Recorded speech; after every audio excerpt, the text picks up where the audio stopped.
مساء الفل عليكم. طبعا احنا كلنا عندنا التوم، والتوم في اخر الموسم بتاعه كده بيبقى ايه فضي ودبل معانا بالشكل ده، فاكترية الناس بترميه. عايزه اقولك طبعا ان الحاجه دلوقتي غاليه جدا، فاحنا مش هنرمي حاجه. حتى التوم ده اللي فضي معانا، شوفوا يعني انا كل التوم ده اللي اتبقى مني على اخر السنه لقيته فاضي ودبلان خالص، حتى لو في افصاص دبلانه خالص بالشكل ده وافصاص ناشفه خالص.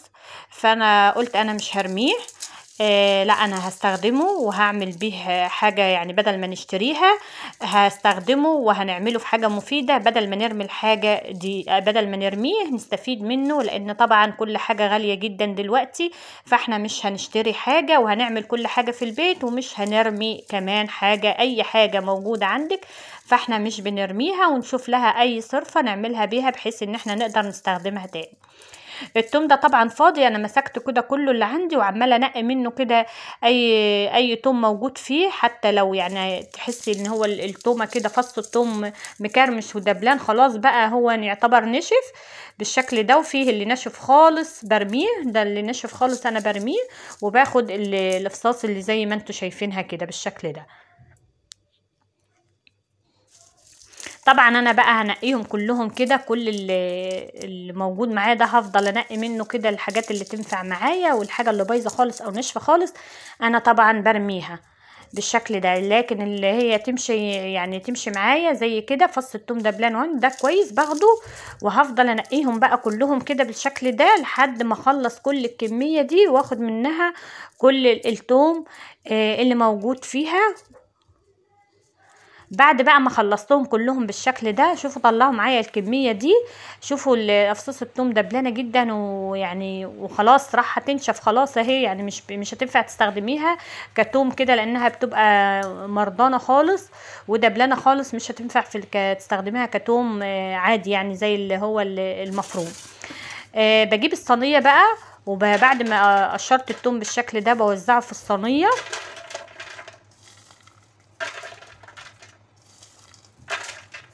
بحط كل التوم كده في الصينيه بحيث ان هو يعني ما يبقاش واحده فوق واحده، بوزعهم كلهم في الصينيه بالشكل ده. وبعدين بقى بعد ما وزعتهم بالشكل ده باخدهم في الفرن كده واحطهم على الرف اللي في النص على نار هاديه خالص، وبسيبهم يتحمصوا معايا ينشفوا خالص ويبقوا كده يعني ناشفين كده. وزعتهم كلهم بقى اخدهم على الفرن على طول واحطهم زي ما اتفقنا نار هاديه. ما تنسوناش بقى بلايك للفيديو وشير للفيديو، واللي لسه ما اشتركش معايا في القناه يشترك ويفعل الجرس على الكل عشان ينزل له كل فيديوهات الجديده. شوفوا بعد بقى ما حمصته كده، شوفوا بقى يعني خلاص نشف خالص كده تمام جدا، ده لونه مصفر كده كده تمام جدا، هو نشف معايا كويس جدا. بعدين بقى بجيب كبة الخلاط واحطه فيه وهنطحنه في الكبة.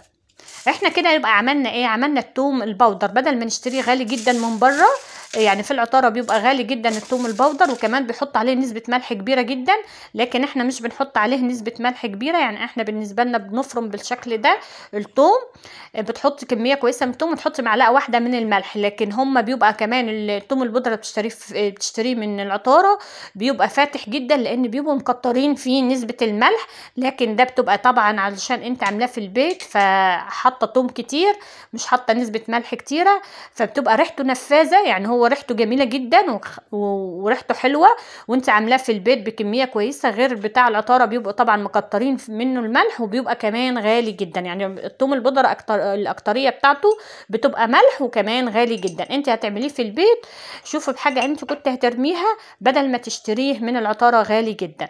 والثوم البودر ده بيقعد معاكي تغطيه وتحطيه في التلاجة هيقعد معاكي سنه كامله مش هيجراله اي حاجه، يعني تقفلي عليه كده وتستخدميه سنه كامله بس تحطيه في التلاجة.